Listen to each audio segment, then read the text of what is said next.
Empezamos en unos segundos. ¿Empezar qué? El acto sexual, claro. ¿Por qué rompiste el contacto? ¿Contacto? ¡Ni siquiera te toqué! Imagina un futuro donde todo está controlado, donde no podés putear sin que te multen, donde el sexo es virtual y donde hasta un simple cigarrillo es cosa de pasado. Un mundo donde la paz absoluta no es una elección, sino una imposición. Ahora mete en ese futuro a un salvaje de los años 90, un policía que resolvía todas las piñas y con explosiones hizo el tal enfrente a un psicópata que disfruta el caos. Así nace El Demoledor, una de las películas de acción más locas, adelantadas y visionarias de los 90. Hoy vamos a analizar esta joya del cine de acción, repasando su historia, sus detalles más bizarros, cómo predijo el futuro y por qué pasó de ser un simple blockbuster a convertirse en una película de culto. La película arranca con todo. Puro Stallone en su mejor versión de héroe de acción. Se tira desde un helicóptero directo al quilombo con tiros por todos lados y un grito de guerra que te deja en claro que esto va a ser una locura. Enfrente lo espera Simon Phoenix, interpretado de manera brillante y exagerada por Wesley Snipes, un villano que no solo es letal, sino que encima se la pasa disfrutando del caos, como si fuera que ser un psicópata es parte de su hobby. Phoenix prende fuego todo y Spartan, en lugar de dispararle cuando tiene la chance, se manda de cuerpo entero a cagarlo trompadas.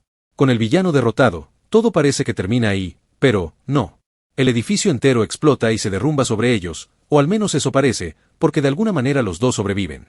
Hasta acá aparecería otra película de acción noventera estándar, pero, no, esto recién es el inicio.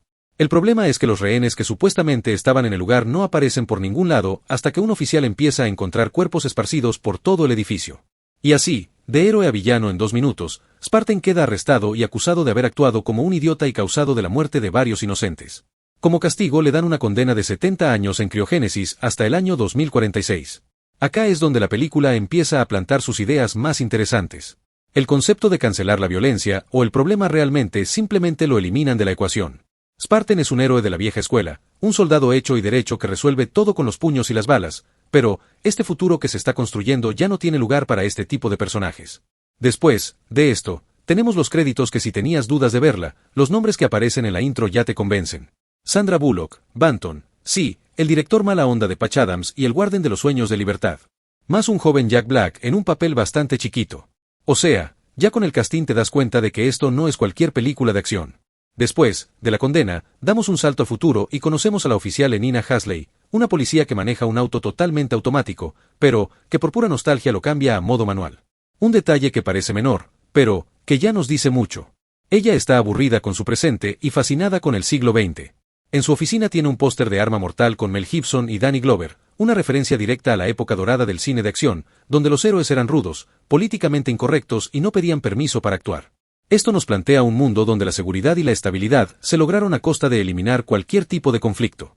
O sea, vemos a una sociedad pacífica, sí, pero también totalmente controlada, aburrida y carente de adrenalina. Es el extremo de la corrección política. Todo está regulado. La violencia es un concepto prácticamente extinto y hasta el más mínimo acto agresivo es penalizado. Mientras tanto, conocemos a los Obras, un grupo de resistencia que lucha contra la desigualdad en esta utopía futurista que en realidad no es tan utópica. Porque si bien en la superficie todo parece perfecto, hay un grupo de personas que quedaron marginadas viviendo en las sombras como si fueran un error del sistema. Acá la película ya empieza a meter su crítica social. Cuando un gobierno impone orden total, siempre hay alguien que paga el precio y entonces, el conflicto empieza. Simon Phoenix, que también había sido condenado a criogénesis, es descongelado en una audiencia de libertad condicional. Pero, algo no cierra. El tipo está más fuerte, más rápido y más inteligente que antes, como si en lugar de estar en hibernación lo hubieran programado para ser aún más letal. En cuestión de segundos, con los movimientos acrobáticos que Snaps luego perfeccionaría en Blake, se escapa y se convierte en la peor amenaza para un mundo que ya no sabe cómo manejar la violencia. La escena en la que mata a un guardia y se queda con su ojo para acceder al sistema es brutal. Y no solo por los gráficos, sino porque la reacción de los policías del futuro es un shock total. Se asustan y algunos vomitan. Ridículo puede ser, pero, en realidad es un detalle clave para entender el mundo en el que estamos. Y mientras todos en el centro de mando entran en pánico, el Dr. Raymond Cocteau, el gran jefe, el que diseñó esta sociedad perfecta, mira todo con una tranquilidad absoluta. No porque no le importe, sino porque está en su propia burbuja filosófica, creyendo que su sistema lo tiene todo bajo control. Básicamente, el típico líder político desconectado de la realidad. Y acá aparece un personaje clave, el jefe de policía interpretado por Bill Capps y no Bill Capsy. Un pequeño gran detalle. Él es quien sugiere la única solución posible, despertar a John Spartan. El tipo que fue condenado por ser demasiado violento, pero que es el único que puede frenar a Fénix. Y esto es brillante porque la misma sociedad que lo castigó ahora lo necesita. El demoledor era un problema porque representaba un estilo de justicia que ya no tenía lugar en este mundo. Pero, en el momento en que aparece alguien igual de extremo, pero, del lado contrario, esa violencia de repente se convierte en una herramienta necesaria. Lo más interesante de esta parte es cómo la película plantea un mensaje que hoy en día cobra muchísima relevancia. Rastreé ese cerdo durante 2 años.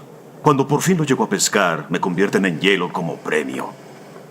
Gracias, pero no me interesa. ¿Qué pasa cuando una sociedad se vuelve tan frágil que ya no sabe cómo enfrentar el conflicto? Con esta premisa, la película nos lleva directo a lo que será el choque entre el pasado, Spartan y el futuro, Fénix y la sociedad de cristal. Un hombre fuera de su tiempo contra un mundo que ya no tiene lugar para él, o al menos eso creen. Cuando John Spartan despierta, el futuro le cae como un baldazo de agua fría.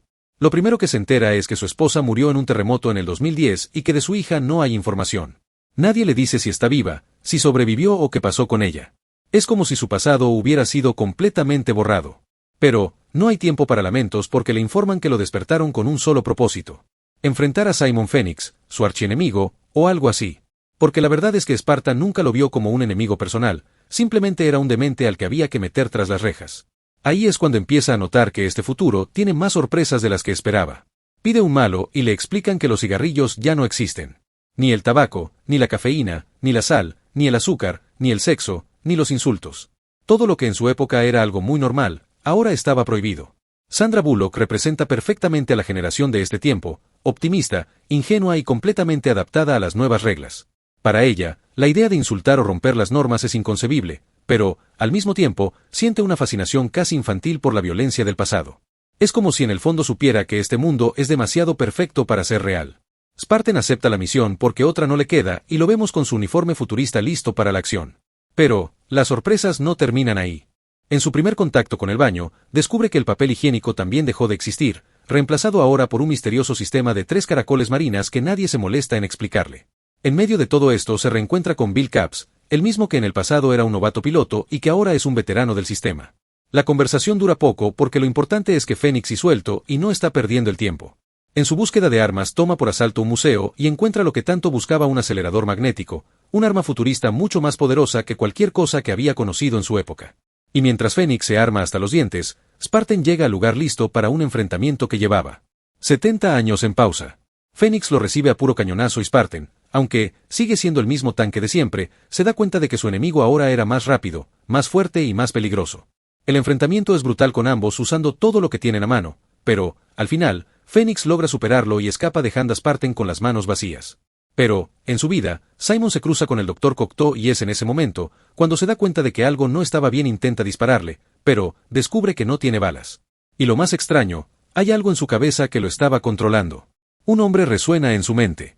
Edgar Friendly. No sabe quién es ni por qué lo recuerda, pero, la simple idea de ese nombre parece estar implantada en su cerebro. Antes de que pueda entender qué pasa, Spartan aparece en la escena y Cocteau se hace el desentendido. Como si nada hubiera ocurrido, le da la bienvenida y le ofrece una cena en el restaurante más exclusivo de la ciudad, Taco Bell. Porque sí, en este futuro Taco Bell se convirtió en el único restaurante que existe gracias a las guerras de franquicias, lo que para Spartan era una completa ridiculez, para los demás es lo más normal del mundo. Por otro lado, la película no se olvida de meterle humor y como no podía ser de otra manera, hay un chiste dirigido a su eterno rival en la vida real, Arnold Schwarzenegger. En este futuro ridículo, Stallone descubre que Schwarzenegger no solo tuvo su propia biblioteca, sino que también se convirtió en el presidente de los Estados Unidos. Como si el mundo no pudiera ser más frágil y estúpido, al final, hasta le dieron el poder absoluto a Terminator. Auto que... Aguarda, ¿Schwarzenegger tiene biblioteca? Sí, la biblioteca presidencial Schwarzenegger. Era actor antes de que lo... ¿Entonces fue presidente? Sí, y ahora... No quiero saberlo. En la cena, Spartan escucha la versión de la historia de cómo llegó a estar en este punto. La civilización estuvo al borde del colapso, pero Cocteau se encargó de corregir todo y traer el orden. Claro, su idea de orden es una sociedad en la que nadie tiene libertad real, todo está regulado. Y la gente vive en una burbuja donde cualquier cosa mínimamente ofensiva es eliminada. En medio de la conversación le revelan que durante su tiempo en criogénesis, él no estaba simplemente congelado, sino que tenía pensamientos y sentimientos. Es decir, estuvo consciente de alguna manera, atrapado en su propia mente, lo que hace que su condena sea aún más cruel de lo que parecía. Pero, no hay tiempo para digerir esta información porque Spartan nota algo raro. En las sombras la resistencia está al acecho. En cuestión de segundos estalló un enfrentamiento con los Obras, Pero, Spartan, lejos de masacrarlos como la policía espera, se da cuenta de algo clave. No están ahí para matar a nadie, solo están robando comida. No son criminales despiadados, sino gente hambrienta que lucha por sobrevivir en un mundo que los dejó afuera. La imagen del futuro perfecto que vendía Cocteau empieza a resquebrajarse. Mientras tanto, en otro rincón de la ciudad, Phoenix y Cocteau se encuentran en secreto dejando en claro que no son enemigos, sino que son aliados con un plan en marcha. En paralelo, Spartan se hospeda en un hotel y la película vuelve a mostrar detalles que se adelantaron a su tiempo. Luces activadas por voz, un mundo sin contacto físico y más automatización de la que parecía posible en los 90. Pero, la escena más icónica de esta parte es cuando Hallie le propone a Spartan hacer el acto sexual. Obviamente él se pone contento, pero, la cosa no es como la recuerda. En lugar de contacto real, ella le da un casco de realidad virtual, una especie de Oculus Rift, para tener sexo sin tocarse. En este futuro, el contacto físico quedó completamente eliminado porque fue considerado peligroso para la salud. La humanidad llevó la seguridad al extremo y terminó por eliminar hasta el placer más básico. Spartan obviamente no puede creerlo, es demasiado incluso para él. Se calienta, pero, en el sentido de enojo. Y la discusión escala hasta que Haley, ofendida por su actitud primitiva, lo echa de la habitación. Mientras tanto, en su soledad, Spartan encuentra de pura casualidad una grabación de seguridad que revela toda la verdad. Cocteau y Phoenix están aliados. Todo esto fue planeado. Al día siguiente se reconcilia con Atechley, que en el fondo sigue admirando la manera en que él encara la vida. Como gesto de paz, Spartan le regala un suéter tejido por él mismo, una habilidad que para su sorpresa le implantaron durante su tiempo en criogénesis. Pero, mientras a él le dieron la habilidad de tejer, a Phoenix le dieron algo muy distinto. Fuerza aumentada, habilidades en combate, conocimientos en explosivos y toda la preparación de un terrorista de élite. En ese momento, Spartan ya no tiene ningún tipo de duda. Cocteau es el verdadero villano y no va a quedarse con los brazos cruzados. Lo encara, pero, el tipo se hace el otro. Y como ya sabemos, cuando Spartan se cansa de hablar, la violencia se convierte en su mejor argumento. Con un par de aliados decide romper todas las reglas y salir en busca de Phoenix. La persecución lo lleva a la ciudad subterránea, donde viven los obras, y ahí por fin ve cómo es realmente la vida de los marginados. Nada de criminales sanguinarios, solo gente que se las arregla como puede, tomando cerveza y comiendo hamburguesas de rata. Spartan, lejos de asquearse, se las manda como un campeón y se toma la cerveza con gusto, confirmando que él es más de este mundo decadente que del de arriba, con sus reglas absurdas y su corrección extrema. Esta carne es de rata. ¿Es rata hamburguesa? Es la mejor hamburguesa que he probado en siglos. Gracias, señor. También en ese lugar conoce al famoso Edgar Friendly, el rebelde que Cocteau quiere eliminar y empieza a entender que lo que está en juego no es solo un enfrentamiento entre él y Phoenix, sino el futuro de la humanidad. Mientras tanto, Phoenix sigue reuniendo a sus aliados y despierta un grupo de criminales criogenizados como él. Ahora no es solo un psicópata suelto, sino que tiene un ejército a su disposición. La gran batalla es inevitable. Se arma un enfrentamiento brutal entre los dos bandos con explosiones, tiros y persecuciones por toda la ciudad. Spartan y Phoenix se vuelven a cruzar en un segundo round sobre una carretera y aunque la pelea es intensa, Phoenix logra escapar nuevamente, pero la traición tiene su precio. Cocteau se encuentra con Phoenix y trata de recordarle quién manda, pero se olvidó de una regla básica. Nunca hagas un trato con alguien que disfruta del caos. Phoenix se cansa de su soberbia, lo asesina sin piedad y después, usa su cadáver como combustible para su chimenea. El tipo se fue a lo grande con la ironía de ser incinerado en el mismo mundo limpio que creó. Y así llegamos al enfrentamiento final. Spartan y Atechley llegan al laboratorio de Cocteau. Phoenix está a punto de despertar a más criminales para tomar el control total. A puro tiroteo empieza la batalla definitiva. Pasan de las armas al combate a cuerpo a cuerpo. Y aunque Phoenix es más fuerte que nunca, Spartan usa el entorno a su favor. En una maniobra brillante logra activar el sistema de congelación de la crioprisión y deja a Phoenix completamente inmovilizado en hielo y en el golpe final, con una patada bien colocada, lo hace estallar en 1000 pedazos. Fin del juego. Pero, como un buen demoledor, Spartan no solo destruye a su enemigo, sino que hace explotar todo el maldito laboratorio. El lugar entero vuela por los aires y con ello el último vestigio del mundo de Cocteau. La sociedad que él había diseñado no puede seguir existiendo. Cuando el polvo se asienta, los miembros de la resistencia emergencio, pero, por lo menos uno más humano, más real. Y como último gesto de que esta nueva sociedad va a recuperar lo que perdió, Spartan rompe una última regla. Sella la historia con un beso de verdad, sin censores, sin protocolos, sin restricciones, un beso con fluidos como los de antes, dejando claro que la humanidad no está hecha para vivir en una burbuja perfecta, sino para sentir, para equivocarse y sobre todo para elegir. Vaya, ¿todas las actividades de fluidos son así? ¿Mejor? ¿Mejor? De verdad. Aunque, hoy es una película de culto, El Demoledor tuvo un camino bastante accidentado para llegar al cine. Arrancó como un guión de Peter Lenkop, que en su versión original era mucho más seria, más tirando a una película de acción clásica de los 90. Pero, después, pasó por varias reescrituras, una de ellas a cargo de Daniel Batz, el guionista de Heathers. Y ahí fue cuando el tono de la película cambió por completo, porque sí, sigue siendo una película de acción con tiros y piñas, pero también es una sátira disfrazada de blockbuster, algo que en ese momento no se veía tanto. El proyecto estuvo dando vueltas un buen tiempo hasta que Sylvester Stallone se subió a bordo y en los años 90, cuando Stallone decía que si una película de acción, el estudio sacaba la billetera sin preguntar mucho. Y acá es donde la historia se pone interesante, porque el primer candidato no era Wesley Snipes. En realidad, Stallone quería que Simon Phoenix fuese interpretado por su amigo Jackie Chan, pero el actor rechazó el papel porque sabía que su público asiático no iba a aceptar verlo como un villano. Así que, el rol pasó a Wesley Snipes, quien tenía entrenamiento en artes marciales y aceptó con la condición de que lo dejaran hacer su versión más exagerada de un psicópata.